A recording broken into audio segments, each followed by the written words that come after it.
Salut tout le monde et bienvenue encore une fois à Deal avec. Et man, pourquoi tu ris? Ben, je sais pas, il y a l'espèce de swing que tu viens de faire Deal avec. Deal avec. Ouais, ça faisait quasiment un peu. Radio FM. Ou animateur de game show des années 70. Bob Barker avec le long micro. Là. Exactement, le petit micro fin qui était cool et douteux en même temps. Un honnêtement, petit peu. J'ai déjà passé un examen avec quelque chose qui ressemblait à ça, qu'on m'a rentré. Oui. On arrête la discussion.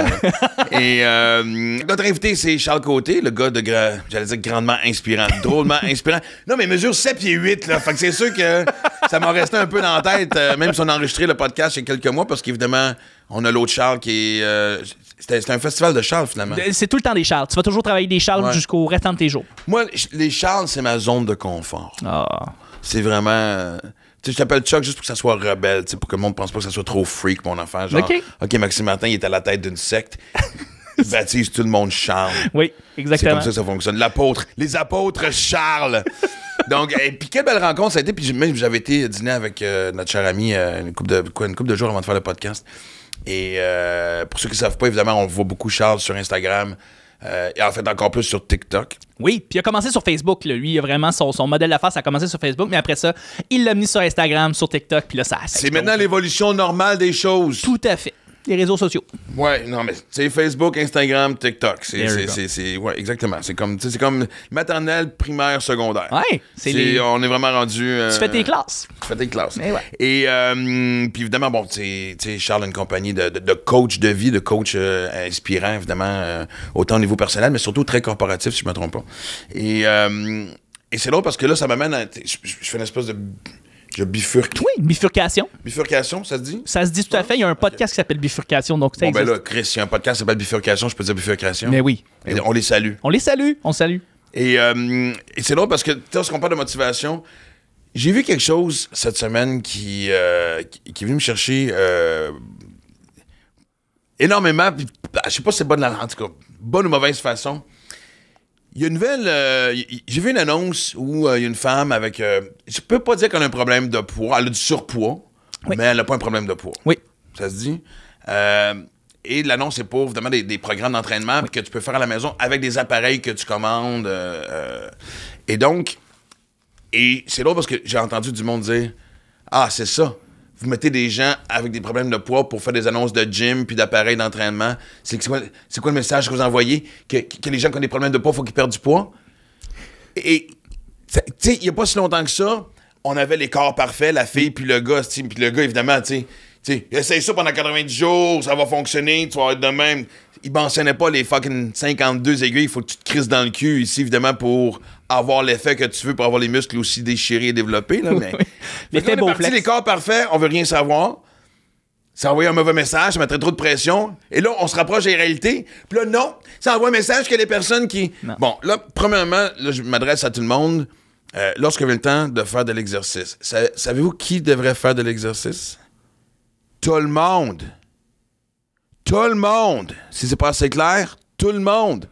Que tu aies un problème de poids, que tu sois trop petit, que tu sois un poids normal, un poids santé, que tu sois gay, straight, trans, blanc, noir, on s'en calisse, bouge. Oui. La raison qu'on évolue jusqu'à aujourd'hui, c'est qu'on était en mouvement constant. OK? Oui, je veux dire, non, mais Chris, on est parti de chasser notre bouffe. C'est l'autre Bill Maher. J'écoutais Bill Maher cette semaine, de ma Real Time with Bill Maher sur HBO, pour ceux qui connaissent ça. Puis il parlait de comment on est devenu paresseux. Justement, on chassait notre bouffe un moment donné, puis après ça, on a fait on va faire pousser à la place. Tu sais, vraiment, je suis allé de courir après un asti de bison. Ben oui. Fait que, on fait pousser des trucs. Ben oui. Carotte, c'est plus inoffensif. Mais tout ça pour dire que je capote. Tu sais, est où la zone où est-ce qu'on peut faire quelque chose de correct, pas correct de nos jours? Tu peux jamais gagner. Tu peux jamais gagner maintenant. Mais on est juste pas un peu... Je sais que les gens grognent. Sais-tu ce qui me fait chier en plus quand on parle de ça? C'est encore une fois ce que j'appelle le règlement d'autobus scolaire. Sais-tu comptais-tu qu'on faisait une sortie avec l'école, puis il y avait 3 épées en arrière qui faisaient des caves, puis là, à cause des autres, personne n'avait de récréation. Oui. Mais tout ce qui est réseaux sociaux, puis tout ce que je viens de mentionner de chiolage, puis tout, c'est les 3 mêmes astis de caves en arrière qui font payer tout le monde. Toute la classe, tu comprends? Depuis quand est-ce que là, on a fait bien les changements, je dis pas qu'il en reste pas à faire, mais il y a eu un asti de bon nettoyage. Les messages passent. L'ouverture d'esprit se fait à un super beau niveau, des choses à lesquelles on rêve depuis longtemps. suis pas en train de dire qu'il faut s'asseoir sur ses lauriers, mais là, tout doux. Non, tu peux pas gagner maintenant. Je pense que maintenant, il faut s'habituer à ce que tu gagnes jamais, ou qu'il y ait un côté qui a raison, qu'il y en a un qui n'a pas raison. Tu peux jamais gagner, point final. C'est tout. Mais... Et c'est correct, c'est la nouvelle réalité dans laquelle on est. Moi, il n'y a aucune société qui peut avancer quand t'as jamais raison. Ouais. Non, mais c'est la maison de fou d'Astérix. Ouais. Non, c'est les 12 travaux d'Astérix. Non, mais Chris, comment tu veux faire avancer les choses? C'est qu'à un moment donné, on peut se plier, mais c'est genre embarque dans le train ou reste sur le bord. Oui, mais... Ça, je dis ça d'une façon très gentille parce que c'est vraiment pas ça que je voulais dire au début parce que ça allait être un peu plus trash, mais bon, encore une fois, garde, Chris. Et c'est pour ça que maintenant, t'as du monde qui sont à la tête de réseaux sociaux pour certaines compagnies ou organismes et qui sont inventifs et qui vont maintenant des fois ramener le monsieur, madame, tout le monde qui a pas rapport à sa place. Et ça, c'est tellement rafraîchissant.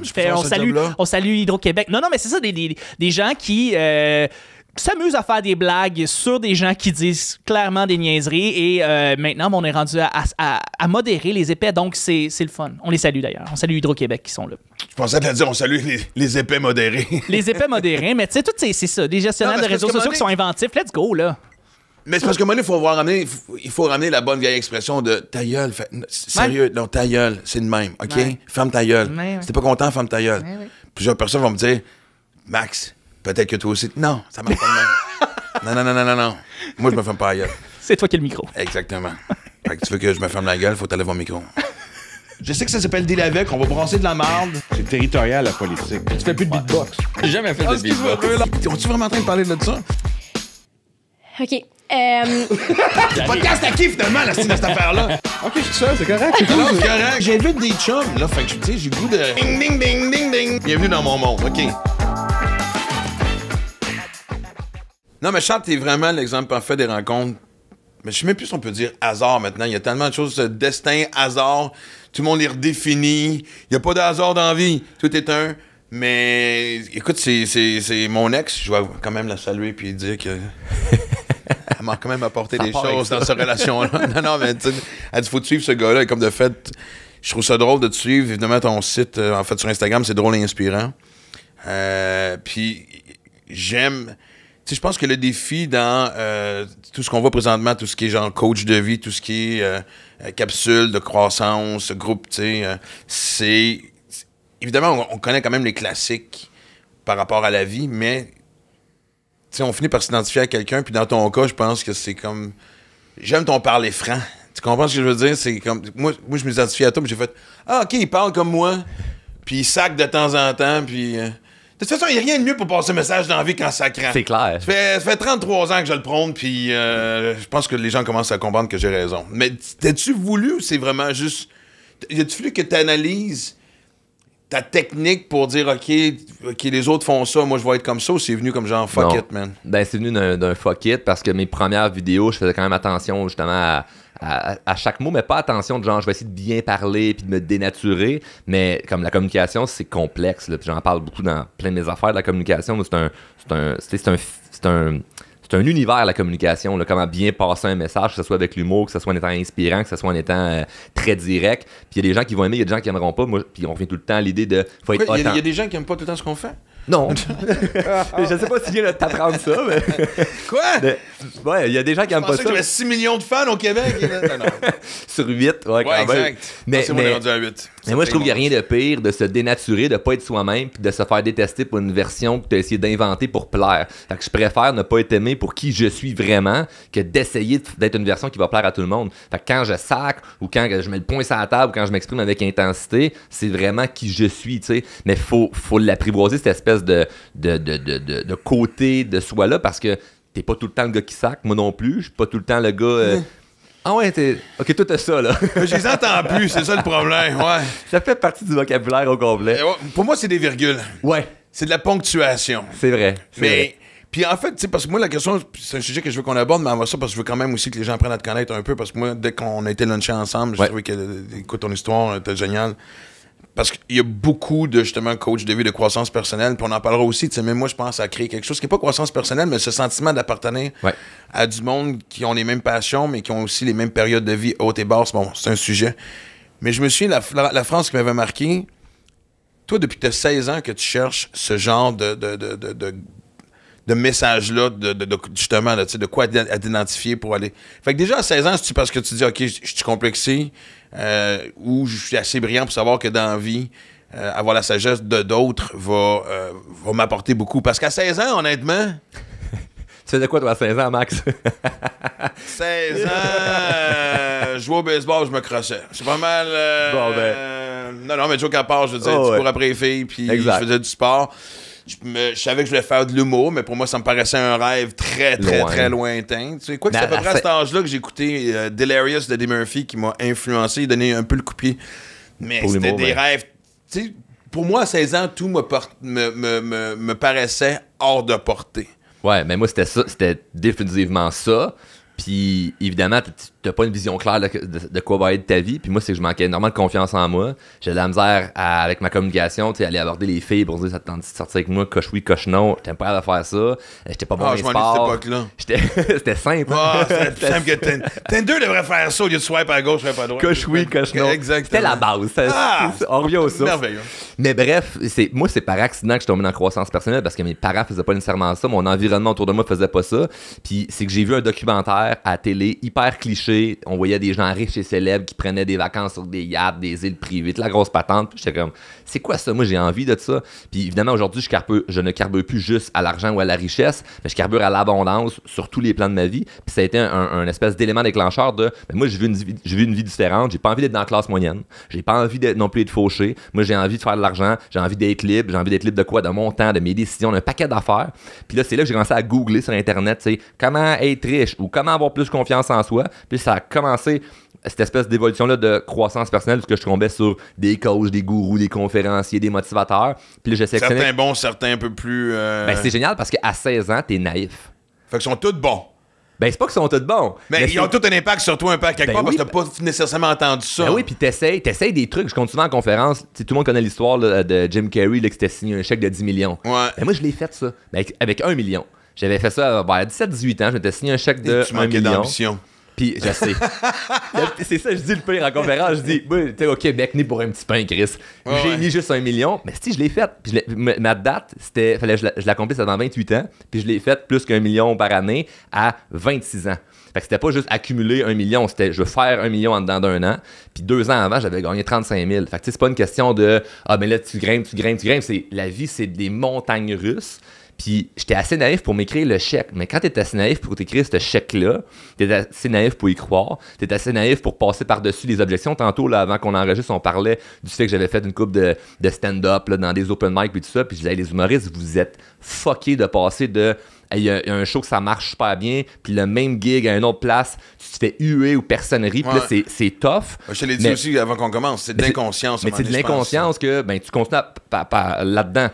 Mais moi, à cet âge-là, 17, 18, 19 ans, j'étais dans cette espèce d'inconscience-là de je vis des échecs, puis c'est normal. C'est pas le fun. Mais tous les gens qui ont réussi, quand je lis leurs livres, j'écoute leur biographie ou peu importe, ils disent qu'ils ont passé par-dessus des échecs. Fait que c'est comme, moi je vais le faire, mais je vois, mettons, quelqu'un qui fait de la croissance personnelle aujourd'hui, puis qui commence à, mettons, 45 ans ou à 50 ans, il veut un échec, puis il fait, ouais, mais c'est parce que là, s'il arrive ici, on a peur de perdre nos acquis, on a peur de perdre notre identité, on a peur de perdre, je sais pas trop quoi, qui fait qu'on est bloqué. Puis que là, aujourd'hui, je l'ai compris, tout ce principe-là, parce que je l'ai étudié. Mais à un jeune âge, ça a été un esti d'avantage de tomber dans cet univers-là, parce que j'ai pu me forger mon identité avec ça.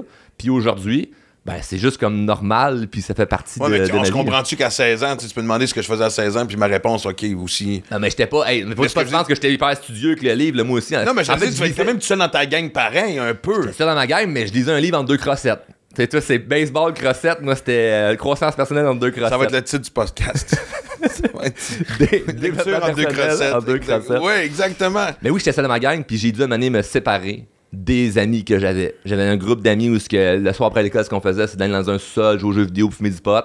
Puis maintenant, j'ai fait, OK, c'est plus ça que j'ai envie. Puis moi, j'ai posé la question à mes chums, c'est où vous voyez, là, comme dans 2-3 ans, ou après l'école, ou qu'est-ce que vous pensez faire? Ça sera pas ça notre vie, là. Ils parlaient jamais du futur ou d'ambition. Puis moi, je commençais mon développement personnel. Je voyais que je voulais plus d'envie. Puis ils sont juste comme partis à rire. Ils ont ri un peu de mon questionnement. Puis c'est là que j'ai... Ah ouais, parce que ça me semble qu'à 16, 17, 18 ans, tu commences quand quand même à te les poser, ces grandes questions-là. Ben, les autres, non. Puis en fait, c'était pas du mauvais monde, c'était tout du bon monde, mais on n'était pas ensemble. Ils sont rendus aujourd'hui, t'as-tu un suivi sur ces... Ouais, il y en a qui sont morts. Il y en a qui sont en prison. Il y en a qui sont encore dans la même merde.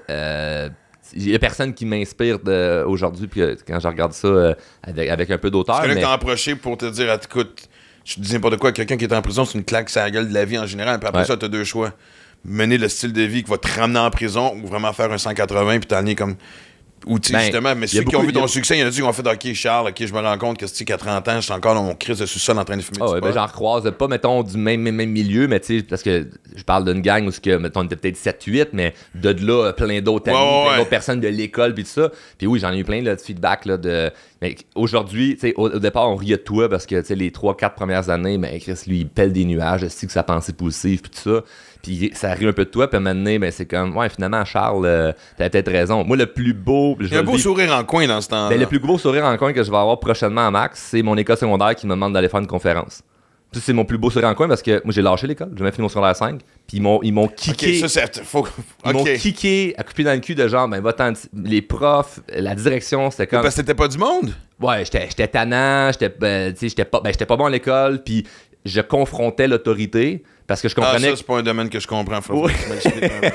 Il est là, j'aurais aimé ça un jour avoir. On peut sacrer, mais ça, confronter l'autorité. Non, moi, j'ai. Colin, un jour. Mais oui, je me suis fait comme un peu kicker. C'est comme tu réussiras pas. Mais c'est vraiment fait dire par des professeurs que je réussirais pas dans la vie. Fait que quoi, 16-17 ans, t'es en secondaire 4, secondaire 5? Ouais, ben j'avais moitié de tout ça. Là. Moi, j'avais des cours de 4. Des parcelles de secondaire. OK. C'était tout fucking même. Puis, un casse-tête d'éducation. Bon, exact. quel morceau je vais mettre où? Ouais, c'est 3e année d'anglais, 4e année de maths ou whatever. Fait que là, c'est cégep, on oublie ça. Ah non, mais moi, j'ai lâché l'école, je travaillais sur une ferme, puis j'ai parti d'une compagnie de machines distributrices. Ça a été ça le. Tu m'avais raconté ça. Je veux que tu la rencontres encore une fois. Excusez-moi si on fait des flashbacks, mais c'est parce que je trouvais ça drôle en crise. Parce que. Ben, j'avais 17 ans. Tu vendais des choses qu'on utilise pour baiser, puis c'est toi qui s'est fait fourrer. C'est une façon de bien le décrire. T'es le premier à me sortir ça. Tu me niaises, le gars, il était là, il était suspendu. Mais le monde sont pas humoristes, Max. Ils ont pas une bonne tournure. Mais oui, en fait, moi, je checkais sur l'EPAC des compagnies à vendre. Okay, je checkais des business à vendre. J'avais un petit peu d'argent parce que je travaillais depuis l'âge de 10 ans. J'ai commencé à travailler sur une ferme à l'âge de 10 ans. Fait que j'avais accumulé un petit peu d'argent. Fait que t'avais quand même une discipline de vie.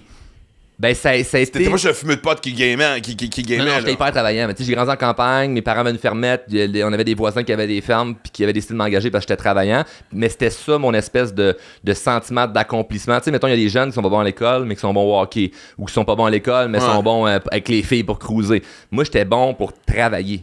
J'étais bon pour travailler physiquement en tracteur ou racler de la roche. Sexy dans la vingtaine, trentaine, pas à 15 ans. Comment tu dis? C'est sexy dans la vingtaine, trentaine, mais pas à 15 ans forcément. Non, mais ce qui était sexy, c'était d'avoir de l'argent à 15 ans. Ouais. Fait que, mon premier scooter, je l'ai payé avec mon argent. Le premier 4 roues, je l'ai payé avec mon argent. Fait que je me payais moi-même mes affaires. Fait que j'étais indépendant sous une certaine mesure. Puis quand je lâchais l'école, je checkais des entreprises à vendre. Puis j'ai tombé sur une compagnie de machines distributrices. Puis le gars, je l'ai rencontré, il voulait que je paye ça cash, pas de facture. Il était bien même pressé. Très légal. Il y a un douteux. Lui, il déménageait. Fallait faire ça vite. Puis là, il m'a fait mon fallait faire ça vite en plus. Ouais, il fallait. Non, ça faisait dans un parking. Y avait-tu comme genre des lunettes fumées, une casquette? Il avait enlevé ses empreintes digitales. C'est quoi ton numéro d'assurance sociale? 3. J'étais 3. J'allais dire j'étais naïf. Non, mais une beauté là-dedans, mais continue. Puis ce qui est arrivé, c'est que j'ai emprunté. J'avais comme. Ça me coûtait autour de pas loin de 10 000. J'avais 5 000 dans mon compte en banque. Pour la compagnie, là, tu parles. Pour acheter la compagnie. Puis c'était une run de machines. Fait qu'il y avait des machines distributrices que lui avait chez eux parce qu'il disait je suis pas bon pour aller promouvoir ça puis vendre ça dans des bars ou dans des restaurants. Puis il y en avait qui étaient déjà installés. Fait qu'il y avait déjà comme un revenu, puis c'est pour ça qu'il pouvait définir qu'il fallait que je dois X montant d'argent. Mais le problème, c'est que là, moi, j'emprunte l'argent à mon grand-père. J'ai dit, grand-père, je vais acheter telle ronde, puis tout ça. Puis il m'a dit, fais attention de pas te faire fourrer. Puis il avait raison de bonhomme, parce que c'est ça qui est arrivé. Ouais. Mais j'ai acheté la fameuse run, puis lui m'avait dit, tu vas faire à peu près entre 500 et 1000 $ par mois, des machines qui sont déjà installées. Puis finalement, je faisais même pas 50 $ par mois. Fait que je faisais 10% de ce qu'il m'avait donné. Parce que c'est difficile à vérifier, j'imagine. Puis, oui, c'est des machines. Moi, quand on était allé, il dit, je suis venu la veille, je suis venu hier. Puis là, il y avait peut-être ça, 50 $. Fait OK, mais 50 x 30 par jour. Le calcul est bon. Mais là, moi, j'ai ça un mois passé, je vais avoir collecté les machines. C'est du change. Puis là, ça marche pas. Là. Fait qu'on vendait de la gomme. puis des capotes, puis des toutes sortes d'affaires. Mais ce qui est drôle, c'est que j'avais 17 ans, j'avais pas l'âge d'entrer dans les bars, puis j'étais encore puceau. Je vendais des capotes d'un bar, tu sais. C'est merveilleux, j'adore C'est l'image. comme un rêve, mais... Comprenez-vous mon gag là, de tantôt? Là? L'autre comprend, quand là. même, hein? Pour ceux qui n'ont pas ri, peut-être, là. Exactement, tu Mais- t'es fait fourrer en vendant des objets pour baiser. Exact. J'avais jamais utilisé ça, mais je faisais de l'argent avec ça. Fait que moi, mes premières capotes que j'ai utilisées pour 3 petits points, c'était ceux que je J'espère que vendais. c'était celle... tu sais. Ah ouais? Qui devait être de grande qualité déjà. Là. Tout le monde sait que t'achètes une capote dans un bar, il y a aucune chance qu'un accident arrive. Non. C'est très safe. Mais quelle crise de belle leçon de vie, par exemple? Absolument. Puis ce que j'ai dû faire, c'est me remonter les manches, puis d'aller travailler, puis d'aller comme dans d'autres bars, d'autres restaurants, essayer de mettre mes machines. Puis là, ben, il y a des... je me faisais virer de bar parce qu'il y a des propriétaires qui disaient, je disais, où est-ce qu'on va mettre ça ta machine? Puis je dis, ben, à côté de ta machine à le cotesse. Ils disent, ben oui, Chris, le jeune, si le monde il souffle, pète la ballonne, ils vont faire quoi? S'acheter de la gomme? Je dis, exactement. Il dit, Chris, ils ont pas le droit de rouler en tête d'ébriété. Je m'en calisse, moi j'ai 17 ans, je suis dans le trou, je suis dans les dettes, je veux juste faire de l'argent, tu sais. Fuck la sécurité du monde! Hey. C'est leur problème. C'est C'est là, assez cave pour m'acheter ma gomme, m'en faire de l'argent Ouais. avec ta J'ai dit, stupidité. non, mais j'avais même déjà répondu à un propriétaire d'un bar. J'ai dit, fait que toi, dans le fond, tu dis que moi, c'est pas correct de vendre ça parce que le monde, ils vont prendre ça puis chauffer, mais toi, tu continues à leur vendre de l'alcool. Oui, non, mais c'est pas de même que ça marche. Si je travaillais, j'essayais tellement d'affaires. Puis finalement, quelques années plus tard, j'ai revendu la run puis j'ai tombé Quelques break-even, années là. plus tard, fait que c'était acharné quand même. Oh, ouais, j'avais pas le choix. Par là, orgueil? Ou vraiment Non. faut être au bout des choses? Fait, ou, aller au bout des choses, puis vivre cet échec-là, puis de devoir le surmonter, puis vu que je faisais la croissance personnelle, mais je savais que ça allait faire partie de mon histoire, ça. Vois-tu, regarde, on compte ça aujourd'hui. Mais exact. pense à moi, le Max, là, parce que à 17 ans, j'ai ça. Asti, j'essaye de faire de quoi de le fun dans la vie. J'essaie de me sortir de l'espèce de cadre qu'on essaie de me mettre de genre, faut que tu restes à l'école, si tu veux réussir dans la vie, ça marchera pas. Moi, je rêvais aussi je rêvais de faire des conférences ou des shows d'humour. Je te connaissais là, quand j'avais 17 ans. Là. Le d'aujourd'hui, J'espère que oui. je me ramasse avec toi pour compter cette histoire-là. Et comme chaque affaire qui nous arrive, c'est le fun. Au final, moi, je suis content d'avoir vécu ça. Là. Je serais pas la personne que je suis en ce moment. Là. Sinon, je te raconterais quoi? Là? Moi, j'ai fait des vidéos, tu me trouves inspirant. Tu fais, Charles, raconte-moi ta vie. Ben écoute, j'étais à l'école, mes parents m'ont encouragé, m'ont nourri au compliment puis au sushi. Puis aujourd'hui, ben, je suis ici, Au puis compliment et au sushi, c'est merveilleux. c'est comme. Il n'y a jamais rien arrivé de pas le fun dans ma vie. Non, mais puis en même temps, tu lâches l'école à cet âge-là. Tes parents t'ont jamais fait chier avec ça. Parce que tu sais, Ah oui. tu pars avec 2 prises. Ah non, mais moi, Juste quand t'as une discussion avec une fille, tu parlais de creuser des filles. Je sais pas, moi, t'arrives à 24 ans, tu sais, toi, t'étais à l'école où? J'ai arrêté en secondaire 5. Des fois, ça se peut qu'il y ait un petit silence après. Ça dépend de ton niveau d'ambition. Les filles aiment quand même les gars qui ont de l'ambition. Ouais. Fait que moi, il y avait ça qui rattrapait, mais c'était leurs parents qui aimaient moins ça, tu sais. Hey, j'ai rencontré un gars, il a bien de l'ambition, il fait quoi dans la vie? C'est quoi ses études? Ouais, il y a un secondaire 5. Il vend des capotes. Il vend des capotes puis il est riche. OK, c'est un biker. C'est un biker. Il importe de la coke. C'est clair, man. Des Il machines. les met dans ses capotes. Ouais. Exact. C'est pas des 2 piastres, faut que tu mettes des machines, c'est des 1000. Ouais. Puis, ah non, moi, à 14-15 ans, j'avais fait une tentative de lâcher l'école. Puis je me souviens, j'étais à la table chez nous, puis mon père m'avait dit, tu veux lâcher l'école? Pas de trouble. J'étais là, c'est pas de trouble, parfait. Il dit, ça va te coûter ça. Calcule avec ta job à la ferme, comment si tu vas réussir à arriver, là, tu sais. Puis j'ai fait le Il voulait calcul. charger un loyer ou de Oh, ouais, ouais. OK, Ouais, c'est exact. ça. Tu vas être un adulte, à la maison. Exact. Fait que là, il m'avait fait calculer comment ça me coûterait. Puis là, j'ai fait le calcul que j'arriverais pas avec la job que j'avais. Mais ça, je pense qu'à ce moment-là, mon père, je pourrais demander aujourd'hui c'était quoi son intention, mais je pense que son but, c'était de me faire peur pour faire comme, OK, je vais rester à l'école. Mais ça l'a fait un peu l'opposé. Ce que ça l'a fait, c'est que je suis resté à l'école temporairement en me disant, pas de trouble, je peux pas vivre avec ma job que j'ai là, mais je viens de comprendre que dans la vie, faut que tu payes, puis il faut que tu aies de l'argent, puis il faut que tu sois indépendant. Je peux pas me fier sur mes parents. Parce que les autres, c'était même pas comme, on va t'aider si jamais. Ouais. C'était comme, tu te débrouilles avec ta marde, tu sais. Fait que là, ben, je me suis mis un peu plus travailler à la ferme, à trouver d'autres alternatives aussi pour faire de l'argent, des jobs, toutes sortes d'affaires. J'ai acheté des affaires à des jeunes à l'école, j'en vendais au marché aux puces. J'essayais plein d'affaires pour faire de l'argent. Puis là... Un go-getter, comme on dit. Ben, j'essayais de me sortir de la marde. Parce que là, t'es quoi? T'as même pas 30 ans encore, là? 27. Ouais. Exact. Et tu sais, honnêtement, fait que t'es vraiment en génération, là, vous êtes quoi, Z, vous arrêtez pas de splitter cette génération-là à chaque 3 ans, là, pour... mais, sérieusement, j'entends tellement ça souvent de gens qui ont des compagnies, qui ont des business, n'importe quoi, qu'une génération de « voici comment ça va fonctionner ». Moi, tu me souviens quand nous autres, on avait sur le marché du travail, tu vas mettre ta gueule, voici ton horaire, voici ce que tu as à faire, t'apprends-tu à le job, oui ou non? OK, ben c'est ça. Mais tu sais, maintenant, j'entends souvent tellement de jeunes qui s'assoient devant leur boss et leur expliquer, tu sais, leurs besoins à eux. Fait que tu réalises que t'es dans une minorité, là. Ouais, mais j'avais pas cette attitude-là, par contre. Quand j'avais des boss, j'allais dire. Non, quand mais j'avais des boss, toi, j'étais très... travailler sur une ferme, ça prend une certaine humilité, tu comprends-tu? Ouais. Ta mission, toi, était claire. C'est pas genre, moi, je travaillerai pas les fins de semaine, mais j'aime ça sortir avec mes chums, tu sais. Chris m'aurait fait replacer. Si les propriétaires de la ferme écoutent cet extrait-là, ils m'auraient replacé en tabarnak. De dire, moi, je travaille pas les fins de semaine. Hey, non, je me levais à 3h du matin. Une fois qu'on a un invité qui sac autant que moi, ça fait du bien. Non, mais c'est parce que j'aime l'exemple que tu donnes aussi, à un moment donné. Hey, il m'aurait replacé le solide. Puis je me suis fait lever le ton après. Puis non, Chris, tu vas faire ça de même, puis ça de même, puis ça marche de même. Je suis devenu un adulte. Puis pour finir l'histoire de mon père qui me dit, comme tu vas tout payer, ben moi, c'est que je me suis mis à vraiment calculer combien ça me prenait pour vivre. Puis à 17 ans, quand j'ai dit à mes parents, je lâche l'école, ma mère a capoté, elle dit non, tu lâcheras pas. Puis j'ai dit oui. Elle dit, ben comment tu vas faire? Je dis, ben je l'ai fait le calcul. Mon père, il me l'a dit il y a 2 ans, il m'avait fait faire le calcul. Dans ta face, les parents! Ben, j'avais un peu d'argent de côté, j'avais ma job à la ferme, puis j'étais déjà préparé avec le boss de, ben, tu sais, je vais tomber temps plein parce que, regarde, je lâche l'école. Puis, mais c'était clair que j'allais pas juste travailler à la ferme. Je me disais, OK, ben là, je travaille à la ferme, puis là, je me levais là. Commençais-tu à avoir des plans grandioses déjà? Le chèque était-tu écrit? À ce moment-là, bonne question. Ben, c'est à peu près là-dedans, okay. Là, tu sais, là, mais j'avais déjà l'idée de je veux être millionnaire, je veux être indépendant, je veux le bateau, la grosse maison. Mais ça, c'est le rêve de tout le monde. Oui, mais qu'est-ce que tu fais pour l'atteindre? Ben, c'est ce que j'allais dire, parce que du monde, pour qui il va aller au dépanneur m'acheter un billet de l'auto. Ah oui, mais en entrée de jeu, tu me dis de où que ça part ça, tu fais des capsules, puis ça t'inspires le monde, puis il y a des gens, tu sais, on la connaît, la cassette.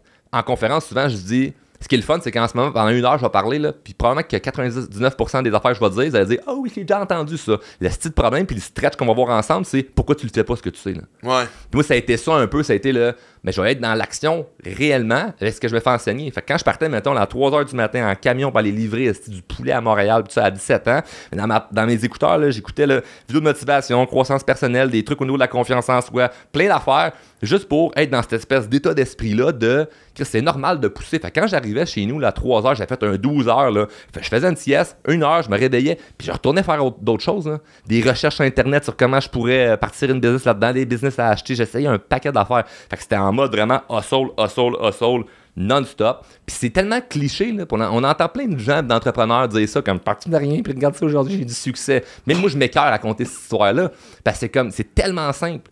C'est tellement simple. Une fois que 10 ans ont passé, tu sais. Là, je repense à ce moment-là jusqu'à aujourd'hui, il y a 10 ans qui ont passé, c'est pas facile, mais même si tu as 35 40 ans, 10 ans va passer de toute façon. Ouais, c'est clair. Puis t'es pas obligé d'avoir la même intensité que moi je l'avais, mais c'est pour ça que ça prend non seulement l'intensité, mais être rigoureux, puis je veux dire, moi j'ai vu la différence dans mes périodes de vie où justement, tu sais, point de vue créatif, c'est différent. Il y a des moments où tout ce qui sort de ta tête est une bonne idée. Tout ce qui est... Ouais. Puis à un moment donné, il y a une espèce de creux de vague. Il y a un épuisement, t'es en 2 tournées, tu viens d'en finir une, je veux dire, tu comprends-tu? Je veux dire, il n'y a pas tout le temps.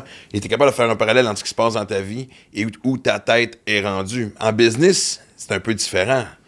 Je veux dire, c'est du action-réaction la plupart du temps. Ouais, mais moi, j'aime beaucoup dire lance, réajuste. Fait que, tu sais, moi, quand j'ai une idée, au lieu de réfléchir pendant 1 semaine, 2 semaines, 3 semaines, je le fais, puis je me réajuste après. Parce que parfois, c'est comme si tu fais une erreur, mais tu sais exactement, OK, ben ça n'a pas marché, c'est un tel plan B, plan C.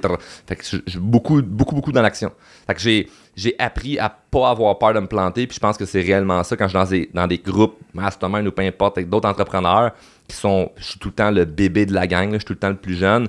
Généralement, les gens, même plus vieux que moi, qui ont des entreprises, même qui sont en avance sur moi en tant qu'entrepreneur, me posent des questions, puis c'est souvent plus de la peur qui les dirige. Non, je suis habitué parce que depuis que je suis tout jeune, j'étais cette espèce de... Tu sais, à 20 ans, j'étais directeur des ventes dans un concessionnaire. Clairement que les employés que j'avais à gérer étaient plus vieux que moi, tu sais. Ouais. J'ai toujours été habitué à ça, fait que j'ai pas... puis j'ai pas de dégoût à travers ça. C'est quoi ton secret pour aller chercher le respect à cet âge-là? Parce que c'est pas évident, là. C'est d'avoir un mix. C'est une excellente question. C'est d'avoir le mix parfait. On pourrait signer que j'avais une excellente question, s'il te plaît.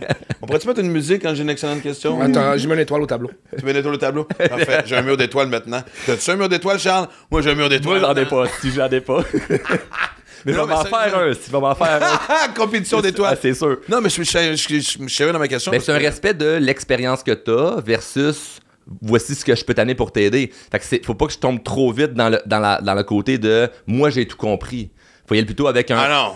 Mais le mix est dur à avoir, mais c'est une énergie que tu as avec l'autre personne, puis assez d'écoute pour faire comme... Puis parfois, c'est que la personne a une expérience dans une certaine sphère de vie, puis c'est pas nécessairement dans qu'est-ce que moi je vais lui enseigner. Fait que la majorité, mettons, de nos clients, là, je suis drôlement inspirant, là, ils sont tous plus vieux que moi, là. C'est bon qui ont 35, 40, 50 ans, puis sont là, super ouverts à vouloir se faire enseigner sans en quoi moi je suis le meilleur, qui est le développement personnel. Mais si eux, c'est comme la personne donne un cours de boxe, moi je m'en vais dans le ring avec, mais je vais me faire mal à gueule, je vais t'écouter. Parce que là, je suis pas dans ma zone de confort. Tu comprends? Ouais. Donc c'est vraiment, je sépare ça, mais un respect. Non, mais pour... c'est merveilleux parce que bien du monde aurait dit à 20 ans, chef des ventes ou directeur des ventes dans un concessionnaire, c'est moi le boss, je me tape les bretelles. Si t'es pas d'accord avec moi, c'est ton problème. Mais je vais tout suis perdre. au-dessus de toi. Mais il y en a qui n'ont pas cette conscience-là. Parce que prend ça, du je pense que leadership. gager ta tête, surtout à un jeune âge, c'est le défi numéro 1. Demande-moi, moi, comment j'étais au début de ma carrière. Je veux dire, puis n'importe qui, tu sais, je parle à Charles ici, n'importe quel humoriste, je connais pas beaucoup de gens dans ce milieu-là qui n'ont pas pogné à grosse tête à un moment donné. C'est peut-être aussi que aussi l'adoration publique vient avec. Ah, ça, c'est sûr. Tu sais, je veux dire, parce que toi, ta vie, tu sais, je me suis encore la journée que ma vie a changé radicalement. Mon premier gala juste pour rire, j'avais été jouer au hockey Cossum à 7h30. J'avais acheté du Gatorade dans un dépanneur. Le gars me connaissait fuck all. J'étais allé jouer une game de hockey parce que je voulais pas. Mon gala passait ce soir-là, je voulais pas le regarder parce que j'aime pas ça me regarder. Je suis revenu m'acheter du Gatorade après, puis il a fait « Hey, Chris, c'était Maxime Martin. » Fait que ça aussi, puis la naïveté de penser que c'est éternel, fait que je reviens parce que, tu sais, même sans être connu, t'es en position de pouvoir très jeune, ce qui se passe entre les deux oreilles devient un peu ton ennemi numéro 1. Tu as 100% raison. Ça aussi, j'en Sauf que la toune, un autre étoile. Un étoile. Mais la différence, c'est que j'ai pas eu un moment... Mettons, là, toi, t'as vécu un moment où c'est comme « Oh shit, ma vie vient de changer ». Moi, j'ai pas eu ça. Moi, ça a été non-stop comme échec. Puis je dis pas que t'as pas vécu des échecs, là, Chris, mais c'est que... T'as pas lu mon livre, hein?